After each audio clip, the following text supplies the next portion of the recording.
পেঁয়াজ ব্যবহারের পর সেই পেঁয়াজের খোসা ফেলে দেওয়া হয় ডাস্টবিনে। তবে পেঁয়াজের খোসা গুণাগুণ অনেক। পেঁয়াজের খোসা সালফার থাকার এই পেঁয়াজের পানি গাছে প্রয়োগ করলে খুব সহজে গাছে আক্রমণ হানা পোকামাকড় মারা যায়। গাছে পোকামাকড়ের আক্রমণ হোক বা না হোক 15 দিন পর প্রত্যেকটি গাছের পাতায় এই পানি কীটনাশক হিসাবে খুব ভালোভাবে স্প্রে করলে পোকামাকড়ের উপদ্রব হাত থেকে গাছকে সুরক্ষিত রাখা যাবে।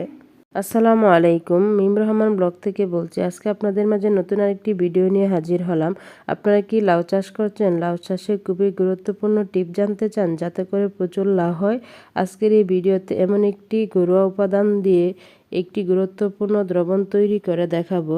খুব সহজে অল্প সময়ে তৈরি করতে পারলে, এটি যদি গাছে দিতে পারলে গাছগুলো সতেজ হবে এবং দ্রুত বৃদ্ধি পাবে। সেই সাথে লাউ গাছে কিন্তু দ্রুত লাউ আসবে। এজন্য পুরো ভিডিওটি দেখতে হবে। চলুন দেখে নিই। শুরুতে একটি পাত্রে 1 লিটার পরিমাণ পানি নিয়ে নিতে হবে। 1 লিটার পানির মধ্যে এই উপাদানটি দিয়ে দিতে হবে। এটি হলো পেঁয়াজের খোসা। আপনাদের বাড়িতে নিশ্চয়ই পেঁয়াজের খোসা থাকে।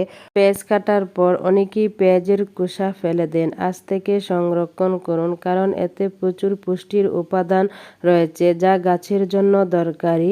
1 প্লেট পরিমাণ পেঁয়াজের খোসা নিয়েছি। আপনারা যতটুকু পারেন ব্যবহার করবেন, সমস্যা নেই। দেখতে পারলেন আমরা এইখানে নিলাম। এবার এই খোসাগুলোকে হাত দিয়ে কচলিয়ে নিলাম। আপনারা চামচ দিয়ে নাড়াচাড়া করে নিতে পারেন, এতে কোনো সমস্যা নেই। এটি অবশ্যই 1 দিনের জন্য রেখে দিতে হবে। 1 দিন পর দেখতে পারবেন এই দ্রবণটি তৈরি হয়ে গেছে। এই দ্রবণের কালারটা অনেকটা ডিপ হয়ে গেছে। এবার এটি পাত্র নিয়ে নেবেন। এবার এটিকে ব্যবহার করে এই দ্রবণের উপাদান ছেঁকে নিতে হবে। দেখতে পাচ্ছেন আপনারা, অবশ্যই ছাঁকনি দিয়ে ছেঁকে নিতে হবে যাতে করে আপনারা এটি খুব সহজে গাছে স্প্রে করতে পারেন বা গাছের গোড়ায় দিয়ে দিতে পারেন। এটি কিন্তু গাছে সরাসরি ব্যবহার করবেন না। এর সাথে আরও কিছু পরিমাণ সাদা পানি মিক্স করে নিতে হবে। আমরা এখানে মিক্স করে নিলাম। এখন এটিকে গাছের গোড়ায় দিয়ে দিলাম। গাছের গোড়া দেওয়ার আগে অবশ্যই পানিটিকে কিছুক্ষণ উল্টিয়ে পাল্টিয়ে নিতে হবে।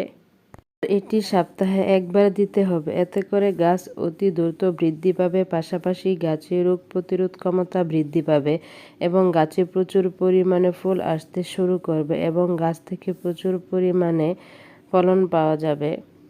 পেঁয়াজের খোসা গাছে ফুল ফল ঝরে পড়া বন্ধ করে। পটাশিয়াম ও ফসফরাস অত্যন্ত গুরুত্বপূর্ণ। ভিডিওটি ভালো লেগে থাকলে এবং এর থেকে কোনো উপকার পেলে ভিডিওটিকে লাইক ও শেয়ার করার অনুরোধ রইল। আর যদি চ্যানেলে নতুন এসে থাকেন বা ইতিমধ্যে সাবস্ক্রাইব না করে থাকেন, তাহলে প্লিজ চ্যানেলটি সাবস্ক্রাইব করে নেবেন। এতে করে নতুন ভিডিও আপনার হোম পেজে পৌঁছে দিতে সুবিধা হবে। চ্যানেলটি পরিদর্শন করার জন্য আপনাকে আন্তরিক ধন্যবাদ।